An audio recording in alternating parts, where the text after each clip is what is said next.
Get started. Morning. I will just open the Hingham Municipal Lighting Board meeting for October 10th, 2023, 7:30 a.m. Excuse me. This meeting is being held remotely as an alternate means of public access pursuant to Chapter 2 of the Acts of 2023 and all other applicable laws temporarily amending certain provisions of the open meeting law. You're hereby advised that this meeting and all communications during this meeting may be recorded by the town of Hingham in accordance with the open meeting law. If any participant wishes to record this meeting, please notify the chair at the start of the meeting in accordance with Mass General Law, Chapter 30A, Section 20F. I'm getting good at saying Mass General Law, Chapter 30A, Section 20F, so that the chair may inform all other participants of said recording. So is there anybody is there anybody who'd like to record this meeting who isn't already recording it? I don't think so. Okay. Excuse me. So first item on the agenda is so I think you have seen the memorandum of understanding. It's not a memorandum of agreement, memorandum of understanding for transferring the land that we are hoping to use for the new substation. And the backstory behind this is that this was agreed to between the light plant and the town before we went to town meeting to ask them to authorize but not require the select board to transfer that land to us. And it was agreements about, what we were going to, various things we were going to fulfill, most of which were already fulfilled before town meeting. And we were to have signed that agreement, and there was a miscommunication. It fell through the cracks. The board didn't get signed. At the time, the board was just me and Jack Ryan, and it didn't happen. And so when Tom was meeting with the town to talk about moving forward, they raised that, and even though most of the conditions have already been fulfilled, they really want us to sign this memorandum of agreement. So that is why it's before us today, to sign today, even though it's a little bit out of date. There will probably be a new memorandum of understanding. Tom is correct, add anything you want, Tom, anything I'm leaving out, but they're planning a series of community outreach efforts to tell people about the substation, get people's feedback, and then there will probably be a new memorandum of understanding about conditions around building the substation, because our consultants are suggesting that we use the state process for getting a permit for this substation, which is kind of like a zoning process, but not really. It overrides our local zoning. So our local zoning and site plan process. So the select board would like us to all agree together on all of the things that would have been covered by the siting process in the town before we go to the state process, so that we have that all nailed down. And our consultants say that they think that actually that's what that siting board likes to see, is an agreement between the parties involved, based on public feedback. So did I leave anything out, Tom? Or no, I think you did a wonderful job. Okay, thanks. So any discussion on this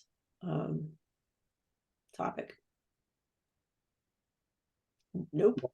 Okay, great. So I'll entertain a motion to approve the memorandum of understanding between the town and HMLP regarding the first memorandum of understanding, I should say, regarding the new substation that is proposed to be built. Okay. Second. Okay. All in favor, Tyler? Aye. Michael? Laura? Aye. And I'll get I'll get this out to each of you to sign. We actually have to sign the agreement, so I have to get a page added to it to get Michael and Tyler on there. So okay, great. Your signature page with a recent date on it. Yeah, and the right names.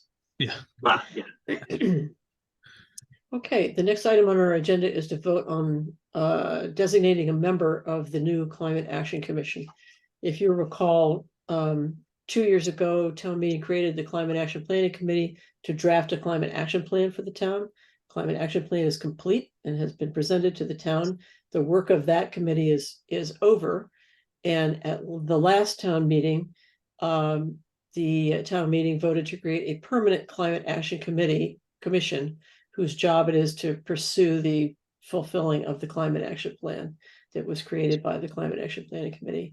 And previously, Tom represented us to the Climate Action Planning Committee, but I think that Brianna was at most of the meetings, if I'm not mistaken.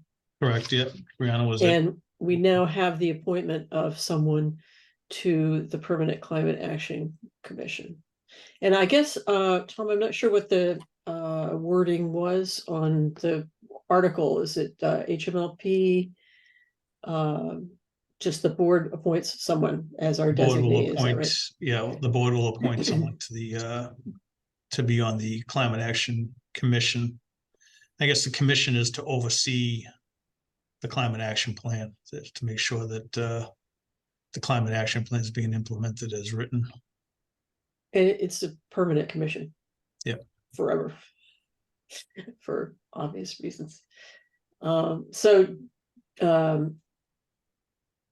I guess a logical choice would be to appoint Tom or to appoint Brianna. One of you folks. Tom, do you have a proposal or a suggestion? I don't. I'm open to either one. I mean, I could sit on it and Brianna could just get on, or Brianna could sit on it and I could get on when. Yeah, at the end of the day, both of us will probably be on it anyway. So. Okay. Well, if people have suggestions, please say so. I guess I feel like it's really great to have the general manager as the representative, just because it shows that we're bringing a major sense of commitment to this project, which obviously involves the light plant a great deal. But I really appreciate that both of you are willing to put in the time to help the town reach its carbon reduction goals, which can't be done without a Hingham Municipal lighting plant. So I don't know, Mike or Tyler, do you have other thoughts?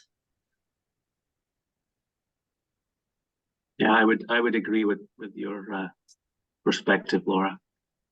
Okay. Acceptable to Tom and Brianna? Acceptable, yeah. Okay. I'll entertain a motion to appoint Tom Morahan, our representative to the Climate Action Commission. So moved. Second. Excuse me. Okay, all in favor, Mike? Aye. Tyler? Aye. Laura? Aye.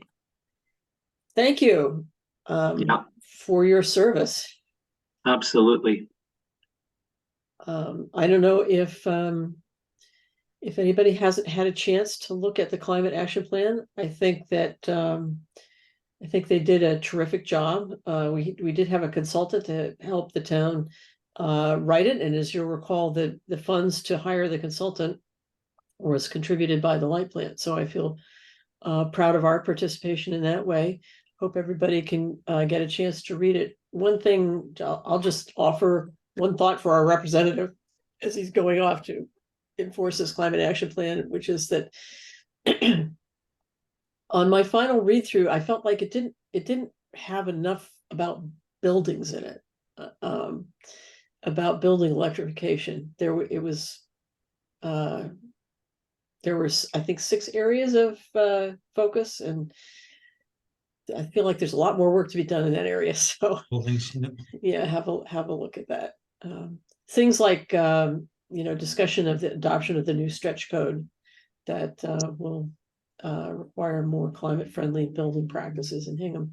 A lot of towns have already done that, and we haven't even started talking about it. So that would be a good place to look, and of course, a place for careful collaboration with the light plant around how we go about that. So that's just my thought on reading the climate action plan. I encourage everybody to have a look at it. Obviously, it's on the town's website. Anything else on that topic before we move on?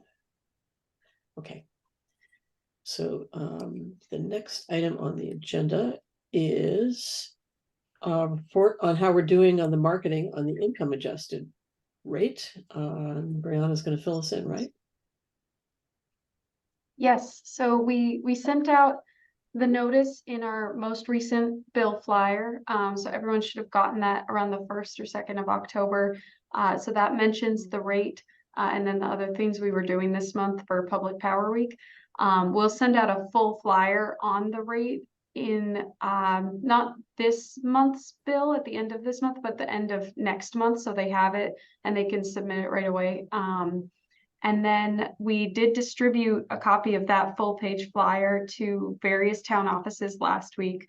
It's on the bulletin board. It's in the assessor's department, the town clerk, health department, library, select board, senior center, treasurer collector, the veterans office, zoning. So we made sure that they're all aware, and every department said, oh yeah, we have some people that we know we want to talk to about this. And then it's on our list to talk with the food pantry and the houses of worship, get it out to them as well. And then we'll be doing more social media marketing. It's on the website. So we created a financial assistance webpage that we're directing people to, so they can fill out the application on there, or if they want a paper copy, they can download it off the website, or they can come into the office. So that's all right there. And it's hmlp.com/assistance if you need to direct anyone to it, or if you wanted to take a look at the website. And then that's pretty much the bulk of it. To help promote the rate, we're discussing putting together some sort of senior breakfast with the senior center and the Department of Elder Affairs.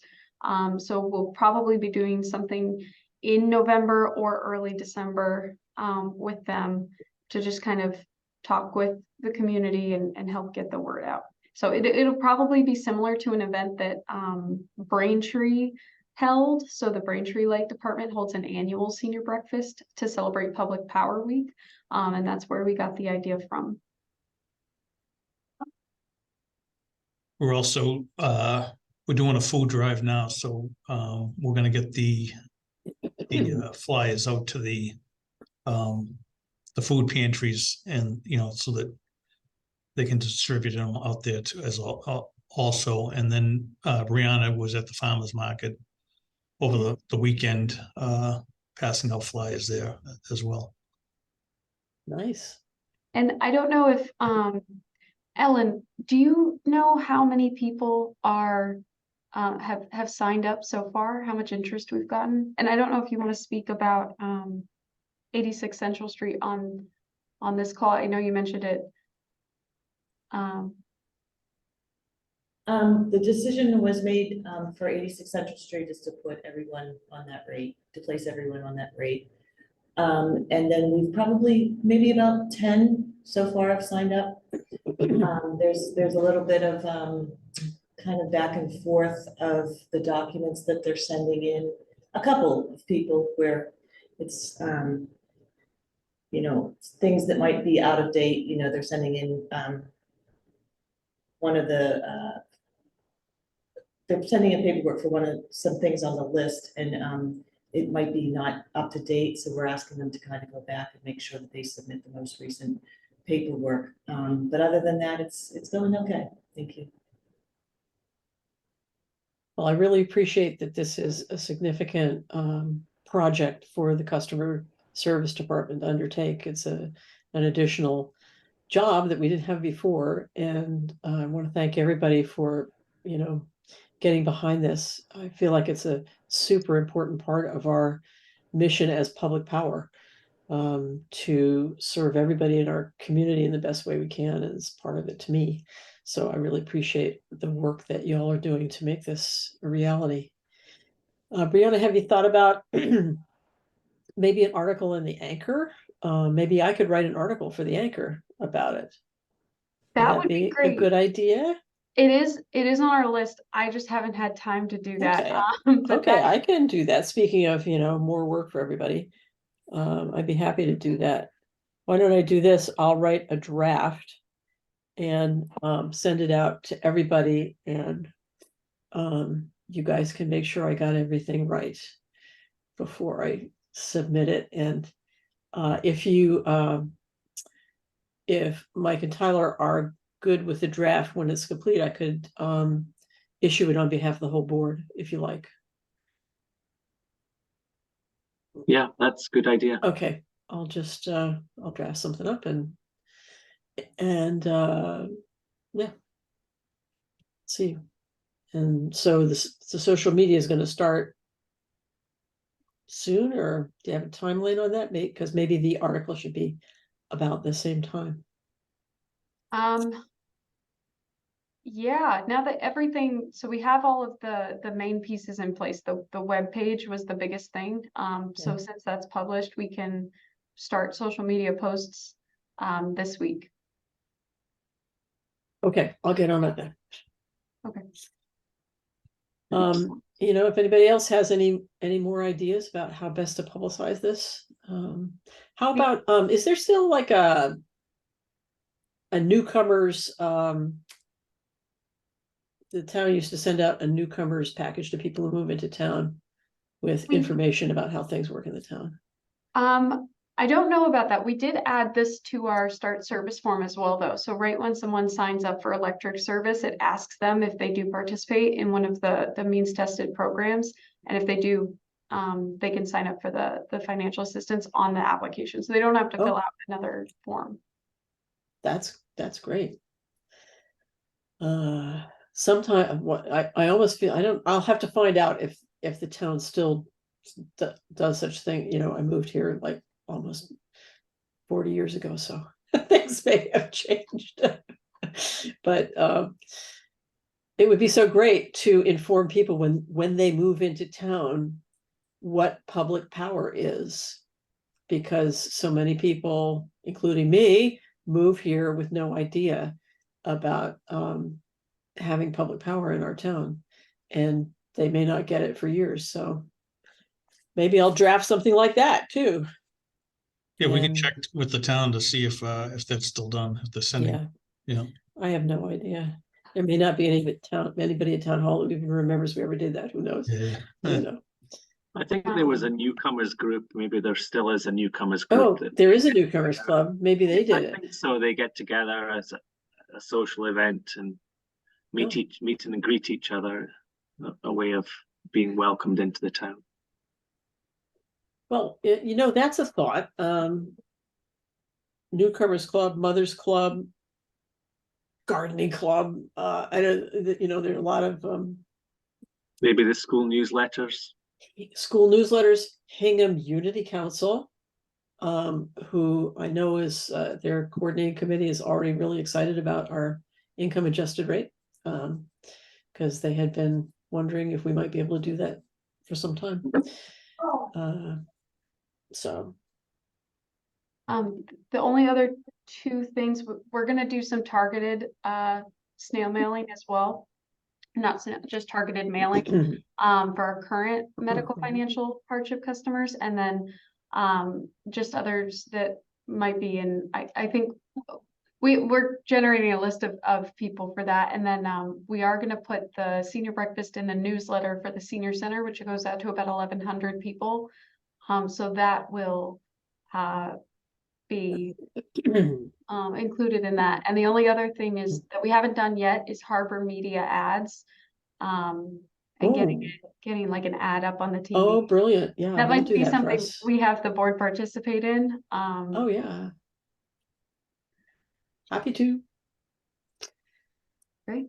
That maybe Harbor Media. Tell you what, I'll reach out to Harbor Media. Okay, Because it's Michelle's contact. Do you have the contact for Harbor Media and for the anchor, or do you need? No, I've got all that. Harbor Media's annual meeting is tomorrow night, in case anybody's interested in going down to the studio and seeing the place. It's fun. I used to serve on the board, so I really enjoy getting back with them on the annual meetings and seeing what's going on. So while I'm there, I will mention this to Michelle, who will have many other things to think about, but I'll get it on the agenda. I would like to do that. Great. Any other thoughts about outreach? Okay, then I think we can move on to the next item on the agenda, which is approving the meeting minutes of September 12th. Did anybody have any comments or thoughts about the minutes? Anything you'd like to change? Couple of small points. I think somebody added an S to my name in one place, and when I referred to Sense, it's Sense Labs out of Cambridge, Massachusetts. Small points. And the costs, just to be specific, if a smart meter just for the actual meter that goes into the meter sockets is $100, then we would be less than $1 million to cover the town to replace the meters. The Sense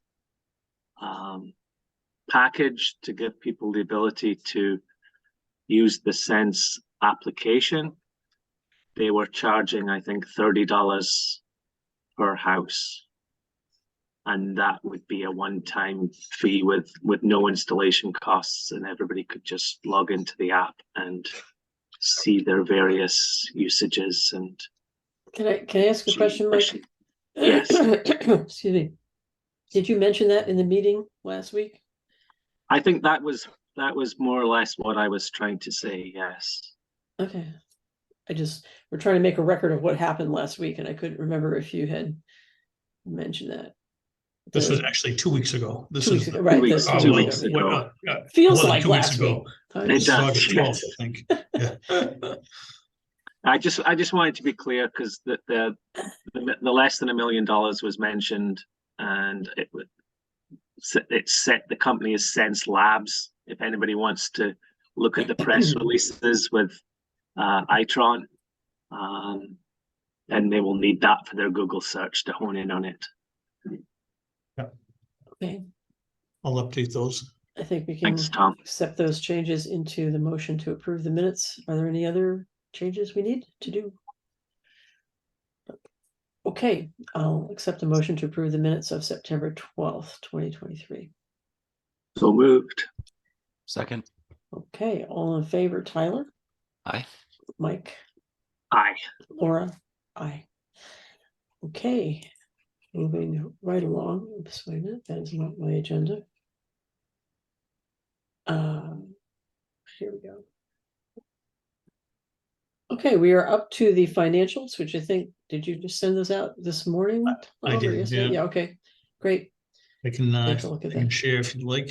Please do.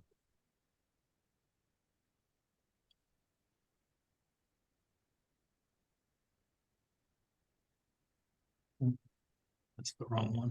Hmm. Let me Hmm. close that one.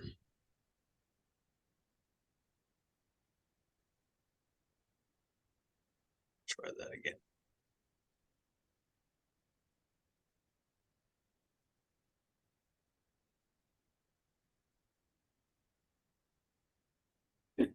There we go. Better working or? Yeah, it's good. Everybody can see it? Okay.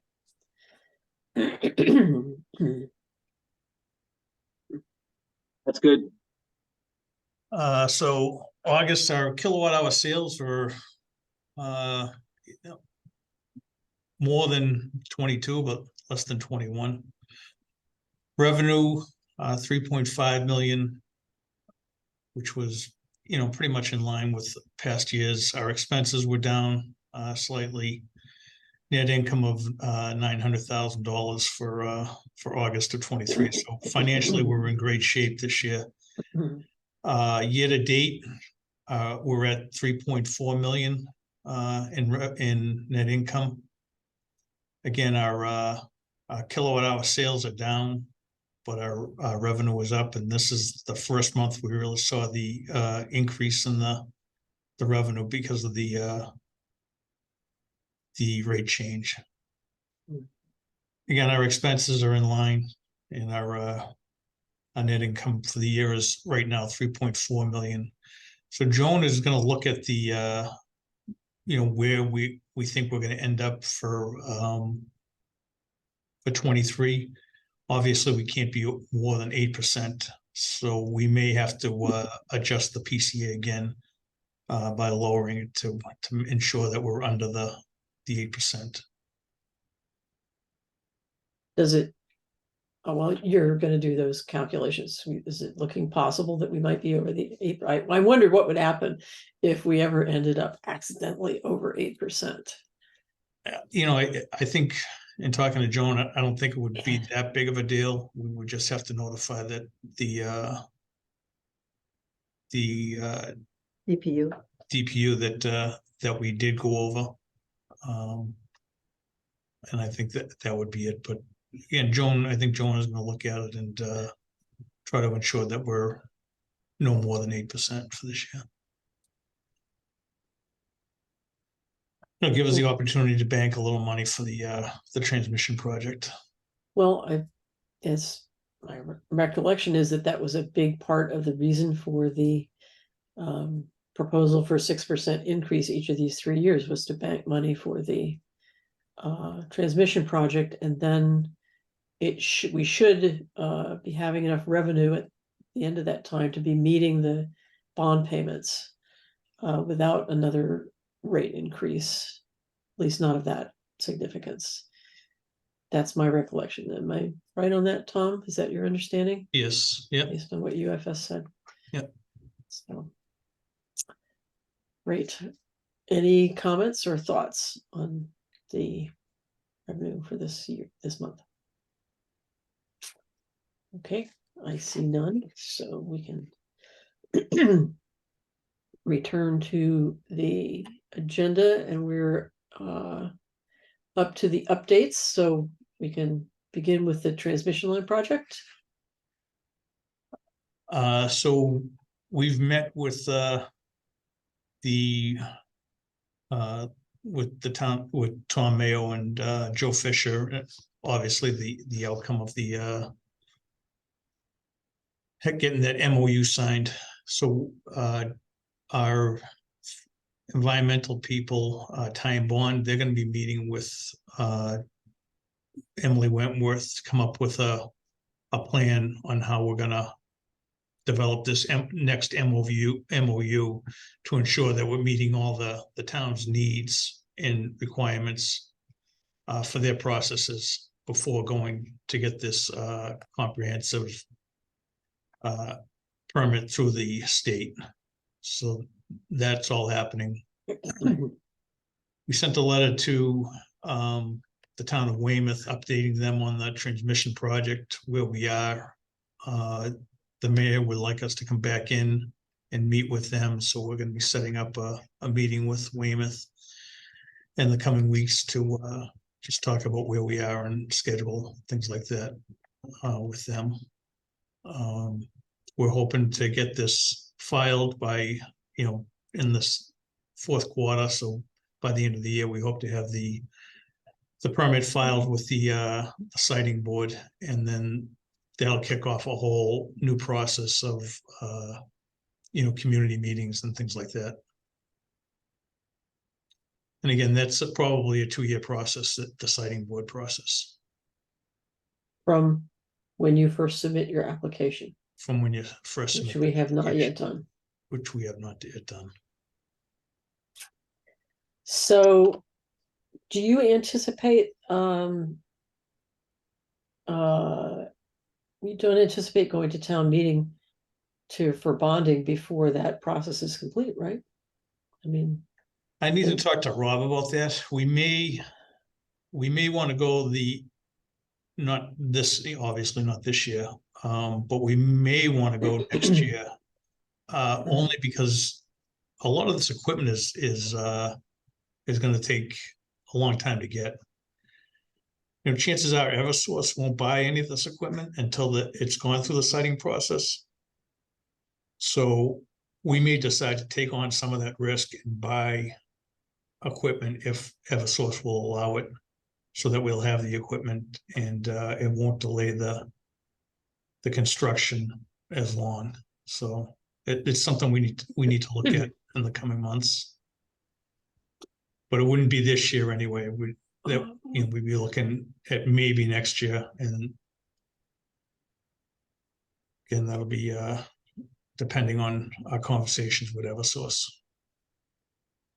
Well, So is the lead time for transformers, for example, which is part of the substation, are those still as long? Are we still talking 3+ years to get a large MVA transformer? Yeah, so this project won't include a transformer at the substation. That'll be a later project. So right now we'll be at Hobart Street, we'll be installing, building out the station footprint to accommodate a transformer.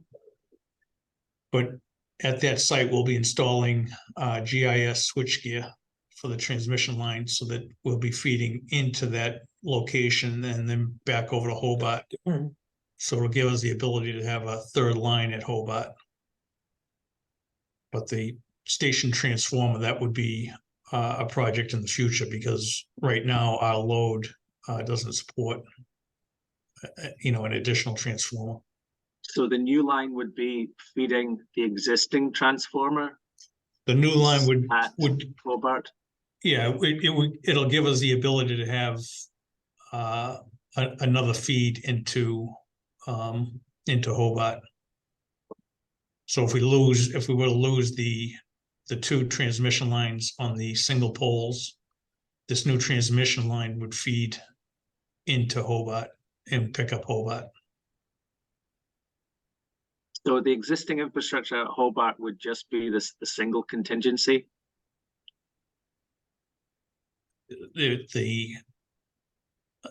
Yes, it would be. That was something that I was not aware of.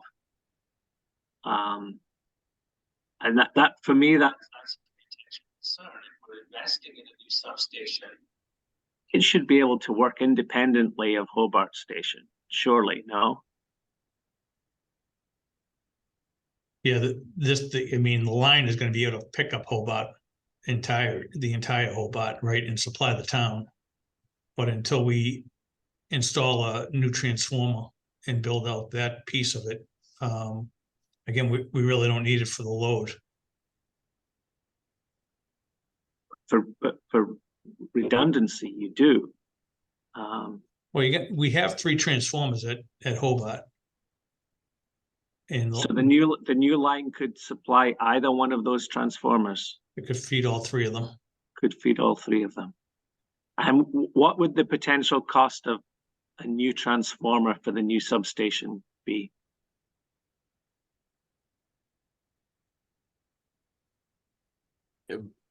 Depending on the size, if you go at a 65 MVA, it would probably be around 2.5 to 3. For the transformer. Right. Just for the transformer? Yeah. And that's a very large one. That one would that could carry the whole town right now, if the cables were good enough to do that.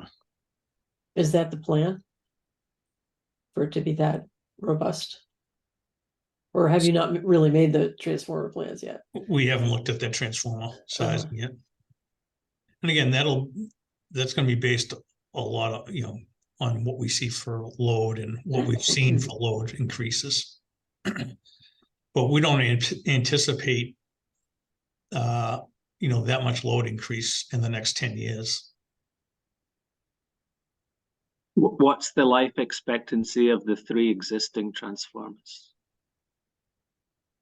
They were installed in, It was 1986. yeah,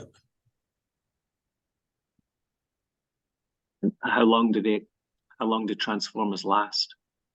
They can, so every 3rd year we test one transformer. So we just tested transformer one, which is the North Hingham feed. All the samples came back.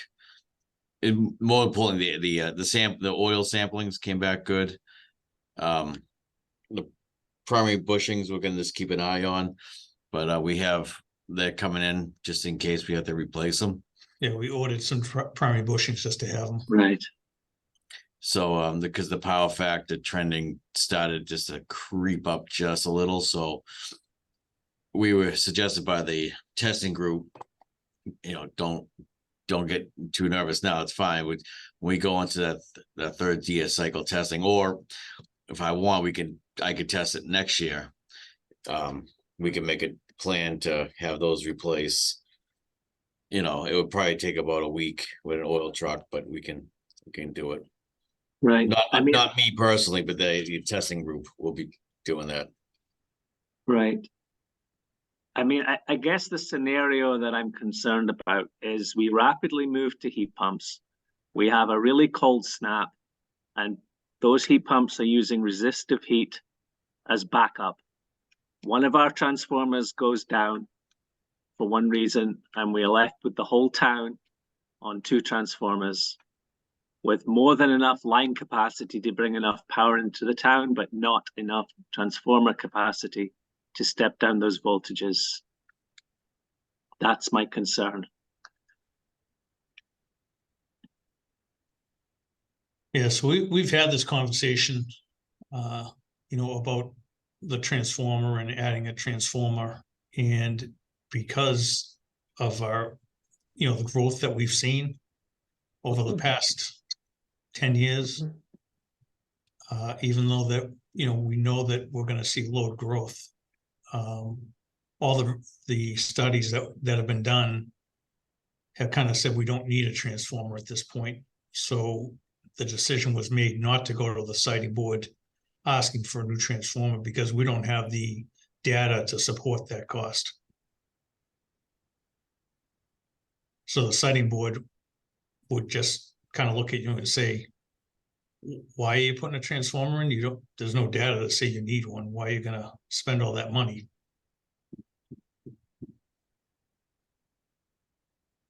But the new station will be transformer ready It'll to. be transformer ready. Yeah. Okay. So I'm taking from this conversation that the scenario that Mike is concerned about us being down a transformer and not being able to serve the whole town is not going to happen now. Yeah, I mean, if we At some start to point in the see, future. if we in the next 5 years, if we start to see the load growth become, much more than we had expected, then we might have to have a different conversation. But at this point, and based on, the studies that have been done for us, we don't see that load growth for at least another 10 years.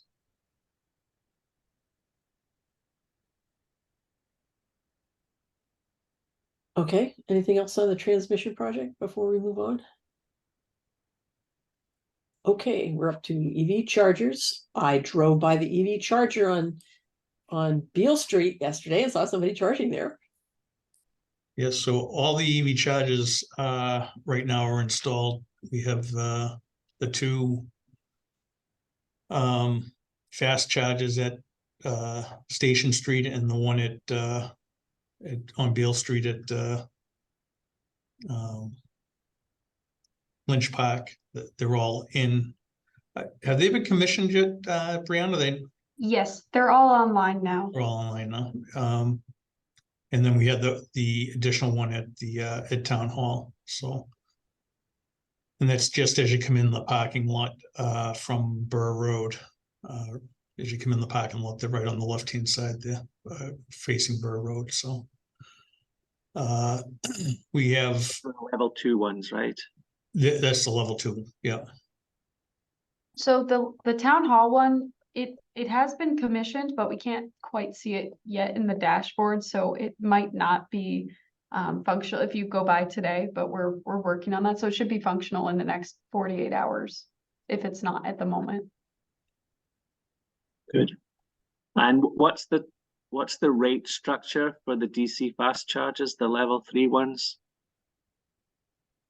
Right now, all the chargers are set at the same rate that we've been doing, and that we're gonna set a higher rate that incorporates the demand costs on the DCFCs this week. Okay.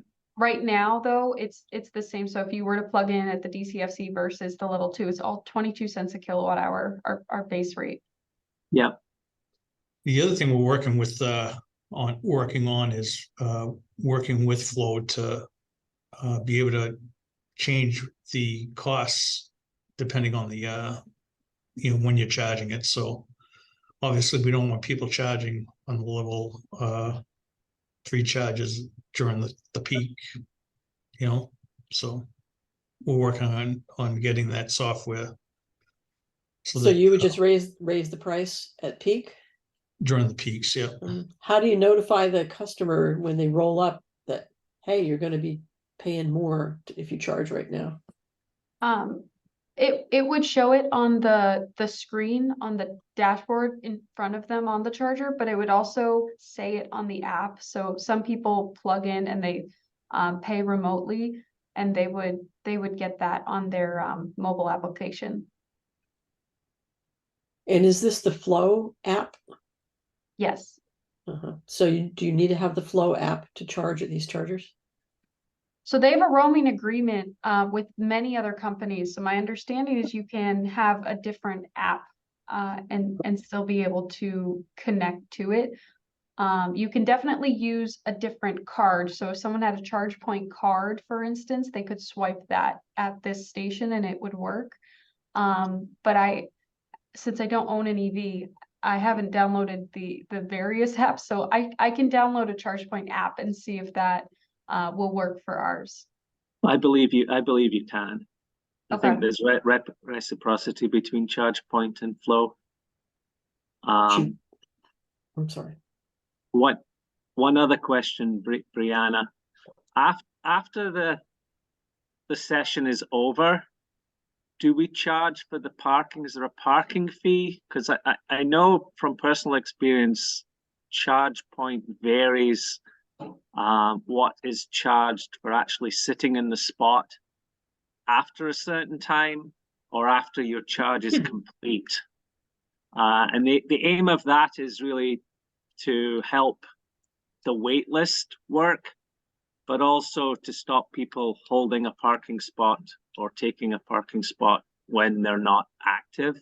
And usually a charge, and I've seen rates up to $20 an hour for sitting in a spot, or 25 cents a minute. I think I saw recently in Taunton at their town hall for sitting in a spot. Have we thought about that with Flow? What do they recommend?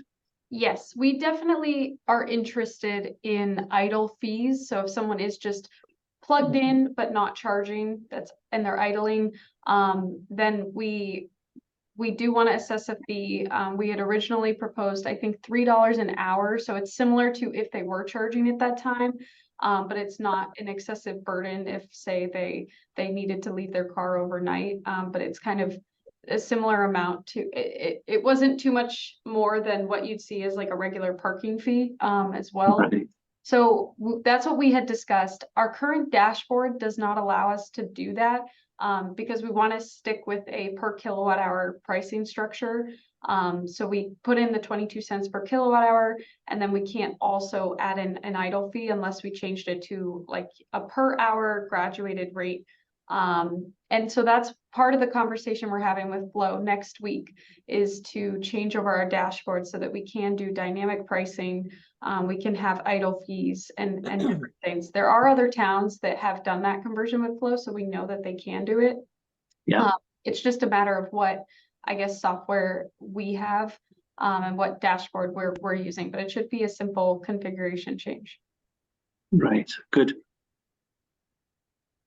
And if you're parked in one of those spots and not even plugged in, that the police can see that. And we have changed our signage to say there's a $50 fine if you're not charging. I don't expect people who are like, if you've plugged in, but your charging session is ended, I don't I think they'd be more likely to get the idle fees than to get some sort of ticket. But if you were just a regular car parked in that spot, you could potentially get a ticket for it. That happens quite a bit down at the shipyards at the charge point station there. You get people, oh, there's an open spot, I'm just going to park here, and they don't even have an electric car. Yeah, fortunately we haven't seen that issue too much at our stations, but we did change over the signage just to be safe and more clear on that. Right. We reached out to the shipyard, but there wasn't a lot of interest in adding the signage or bringing that station onto the public network. Right. But I think now Hingham is definitely leading in towns in Massachusetts for the number and the diversity of electric vehicle chargers, and that's really commendable. Is there a grace period between when charging ends and the idle period starts, the idle charge starts? Yeah, Because typically. you might be in Stop and Shop checking out, Yeah. the line might be long. Typically, I think they said it's like 30 minutes, right, Brianna, wasn't it? 30. Yes. Yeah. Yeah. People get a lot of push notifications and emails and texts telling them when things have happened and there is an action waiting to be taken, as in moving your car. Think I go down there and sample it today and see what happens. But of course, we are not in a situation where you can just roll up with any old credit card and pay. Yes? Right, you would not be able to put a credit card into the machine. You could put the credit card on the phone app, or if you have any of the EV cards, those like payment customer cards, you can swipe those. Yeah. And you call Flow and just initiate a credit card session if you're brand new to EVs? Probably they have the phone number on the stations. Yeah.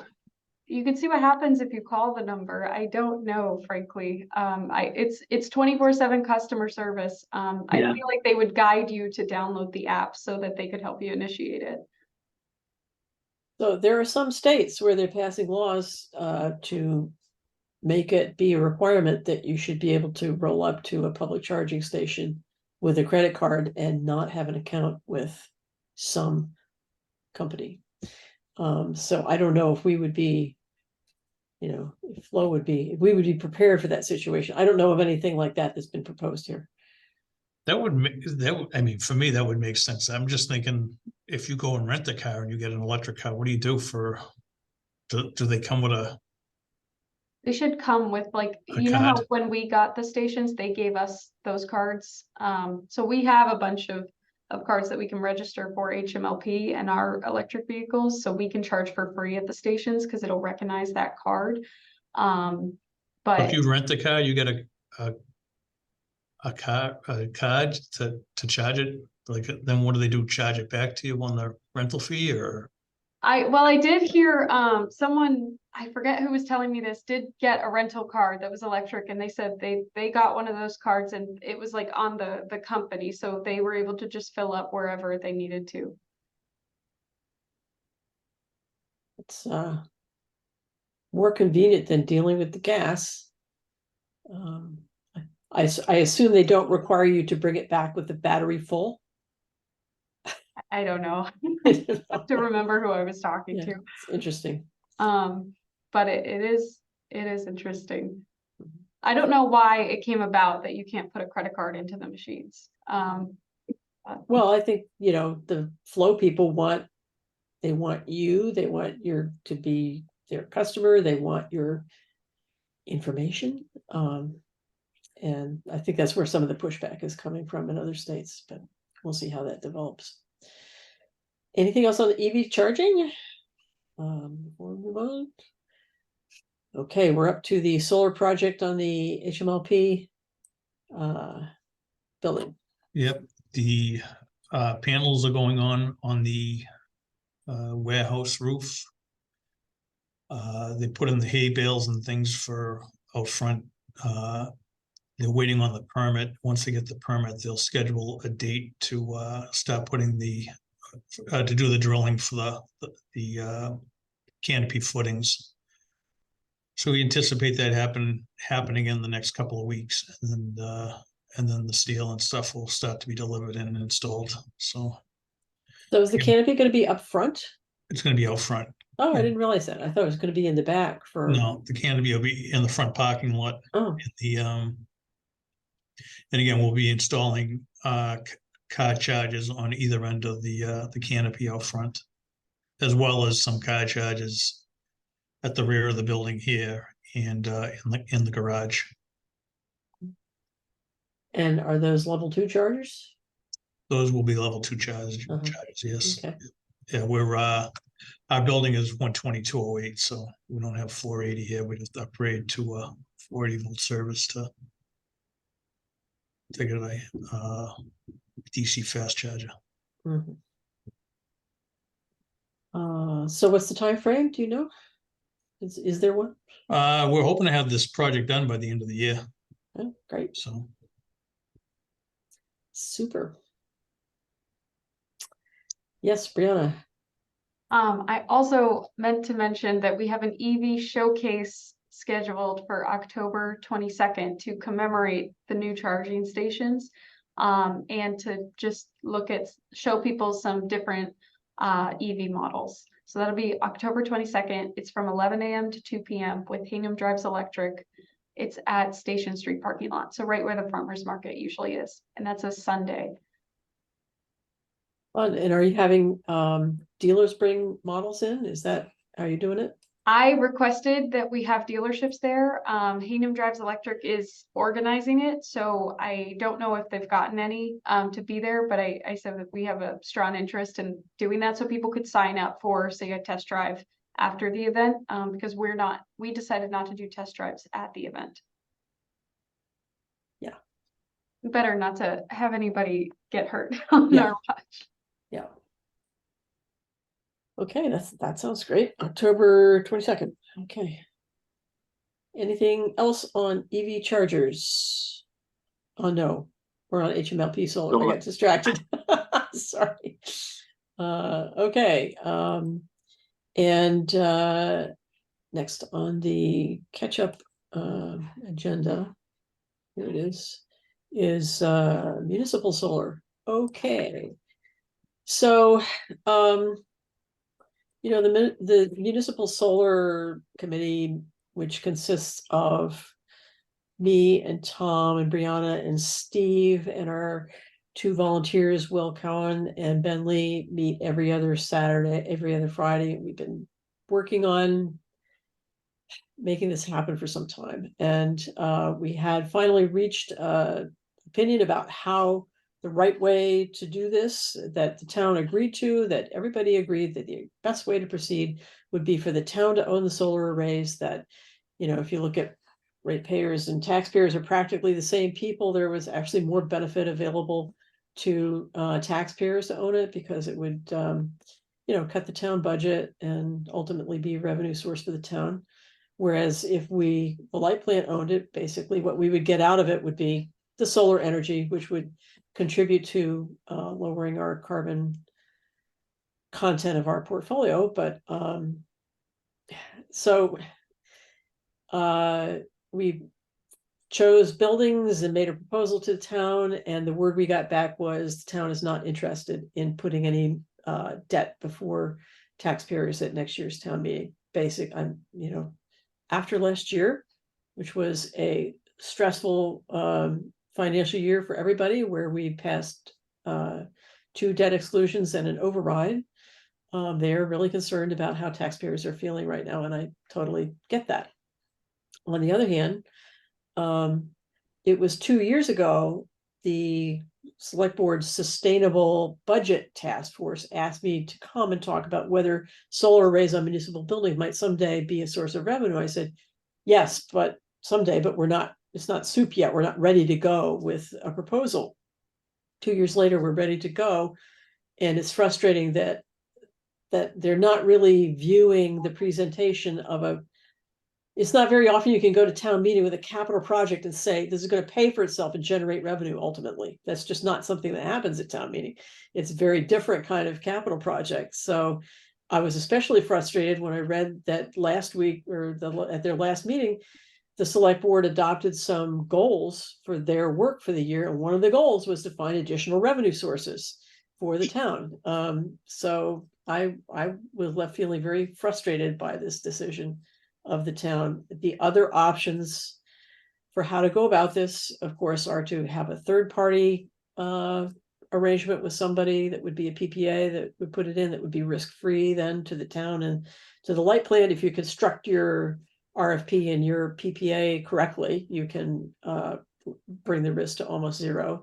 But of course, that brings the reward down too, because the people who take the risk get the reward, or for the light plant to own it, as we do some other arrays and are about to own some more arrays. So I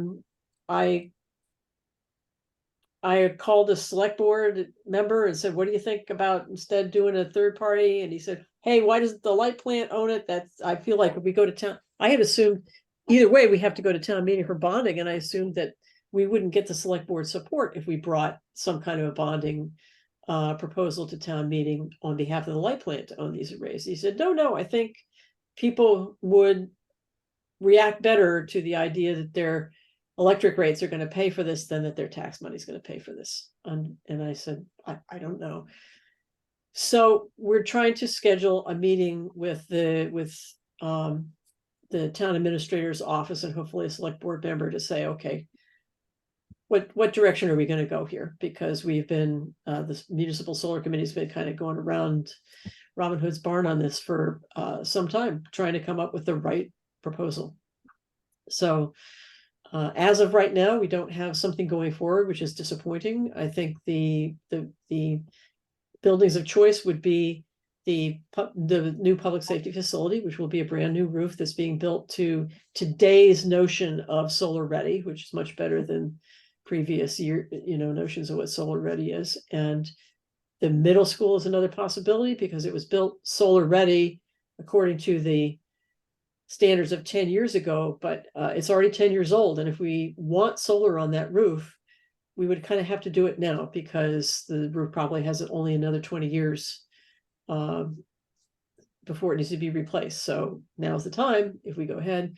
We also have the brand new building at the South Shore Country Club, the maintenance facility. That presents some questions about, even if the town paid for it, it's not clear that that would work out because this country club is an enterprise fund. They have to pay for their costs. It's on their building. If they paid for it, if they took out a bond to pay for it, they probably would not get their money back because the consumption of the building is so small. They wouldn't save a lot on electricity by having it on the building. The numbers aren't as they're positive. They would have a payback period that's less than 20 years, less than the life of the arrays, but they're not as positive as the numbers for other buildings in towns. But those are buildings that we have been talking about.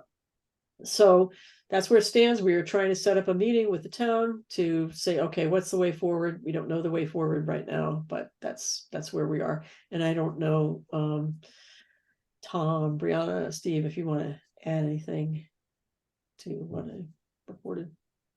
No, I think that's where we stand at this point. Okay, so discouraging to me, but you will. So Laura, one point on the country club, that would be a larger array than the residential max array size.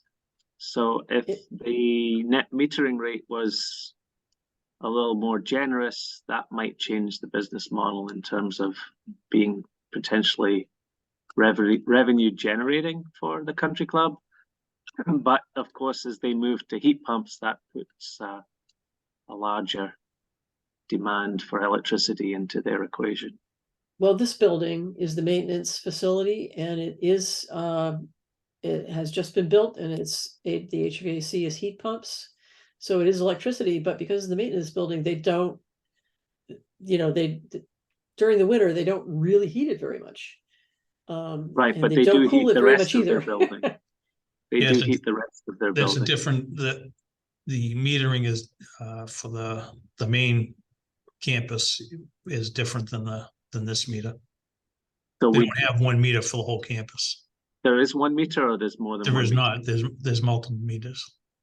So that opens the question of whether or not we look into allowing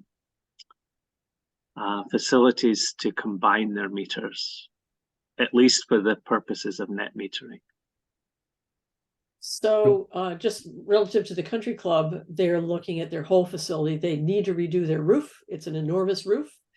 That raises for them the question of, well, do we want this building to have this exact configuration, or do we want to propose some changes? So that's what they're working on right now. So it's going to be a few years before they redo their roof. But at that moment, that's a huge opportunity. No matter what they put up there, it's going to be some south, very large south facing roofs up there, and maybe reconfiguring their electric service makes sense at that point. I don't know. So we quickly touched on primary metering for the entire campus. The only problem is there's a single phase primary that feeds 2 homes that are outside their Up on the property. hill. If that's the case, if we were able to put primary metering up there, we could, essentially we remove all the meters in that facility and just primary meter the whole place. That would mean running a different wire up for those 2 houses up on the hill. You would Yeah. have to take them Or- off, right? Yeah, or you get to bypass the primary metering. Somehow, okay. Typically with primary metering, the customer owns everything beyond the primary metering. So if there are poles and wires and everything else, they typically own all that beyond primary metering. Okay. I wonder if the fact that sounds expensive for the country club. They cover their costs, but they don't usually have a whole lot left over for capital improvements, which is one of their issues over there. All of these questions: replace the roof, change the configuration of their building. I wonder if the fact that it is a town facility can allow us to think about who owns the poles and so forth in a different way. We might want to keep that open as a thing to think about, as a service to the town. Mhm. But I don't know what that would cost, but I just want to put that on the table to think about. Because I know they have a hard time. They have a hard time keeping their facility running with the revenue that they earn. They're always working on increasing their revenue. It's a big capital place, and what they're able to earn is fairly, there's not a lot of upside. Let me just put it that way. So we can think about that. Okay, so that's where the municipal solar project is right now. I don't know if anybody has any feedback or thoughts about that. We're just going to keep plugging away at. We have had some, very, very out of the box ideas about how to do it financially. One of my out of the box ideas, which I haven't really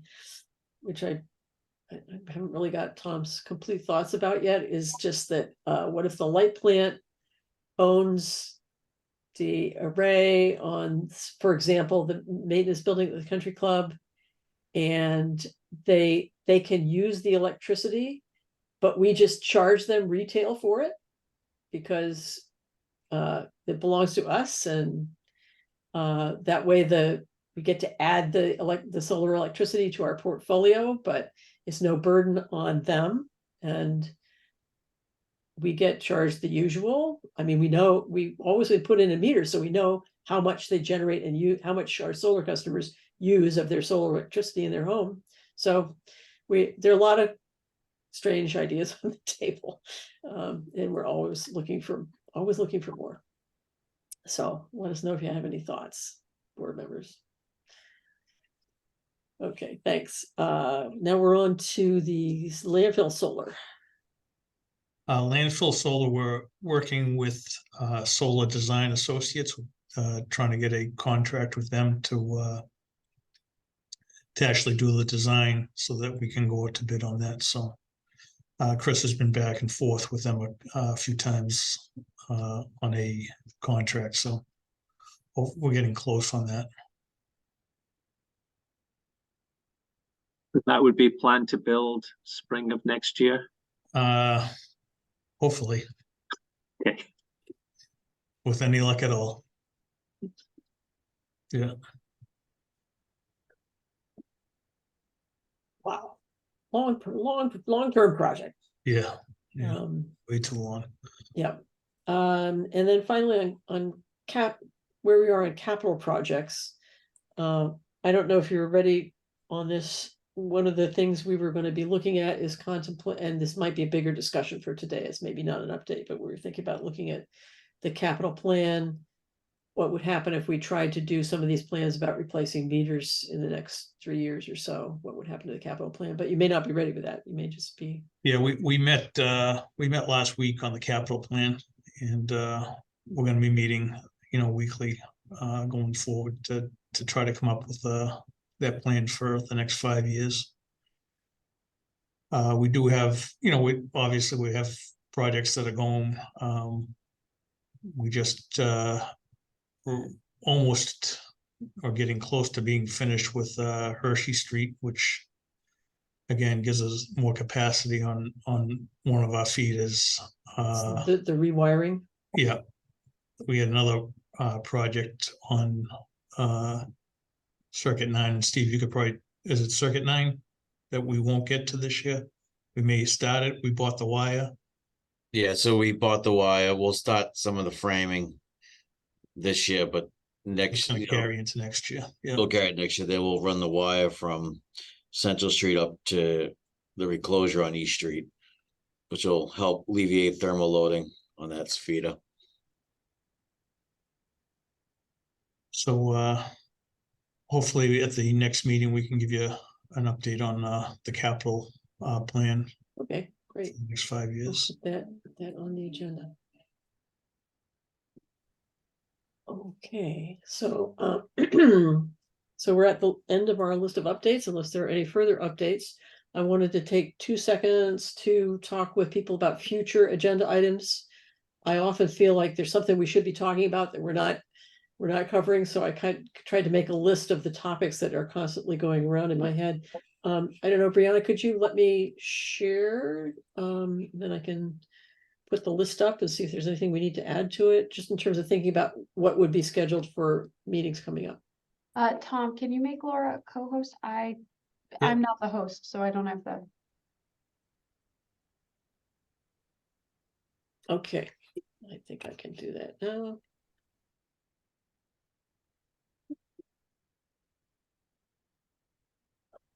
Okay, here's my little list that I've put together. One of the questions is this one of how should we proceed to new meter technology? And I think we will get back to that when we've looked at the capital plan. Shall we postpone our time of use rate discussion, or what should we do with it right at this moment? These are items I'm feeling like putting on future agendas, and I just wanted to put them out there, get your thoughts if there's anything I've left off, talk about maybe what order we should do them in. Shall we review the solar credit, which is could logically be reviewed separately from having time of use rate discussion based on discussions we've had with UFS so far? Should we create an opt-in option for contributing to carbon reduction goals? That was something we had kind of laid aside as we decided not to do an opt-out rate for that purpose, but we still have the option of offering people, and I do get questions about this often. And that also brings up the question of community solar, which I know Mike is interested in pursuing, and Brianna has mentioned. What does that look like in a municipal light plant town? That's another way of giving people an option to contribute to carbon reduction goals if you offer them a community solar project to buy into. So that would logically go with this. And I'm very interested in having a kind of a free-ranging discussion about our future with batteries. I know that that the staff is looking at possibly locating another battery over near the water company. And I would love to just sort of have a big picture discussion about what does the future look like? What would be what goals would we have for putting storage somewhere in town? What would the storage look like? Is it all utility storage? Is it storage in people's homes that we offer incentives to provide? What would the light plant get for those incentives? All of that, just a big picture discussion about batteries in the future. So those are the things that keep going around in my head that I keep thinking we love to talk about. And I don't know if anybody else has anything to add to this list that I've left off. I would like to add something. Yes, I know please. it was touched upon a couple of board meetings ago, was the EV credits. Those credits are flying in, and it might be something that we might, hopefully you guys can discuss, because we can't verify now when EVs are charging, and if they're charging at peak, and if we're gonna double, right now, they're flying in, so if let's say we double the amount next year, that could potentially cause some issues for when these people are charging, if we can't verify that. That's great. I'm so glad you added that. That is another one of those things that goes around in my head, and I didn't add it to the list. Any other thoughts?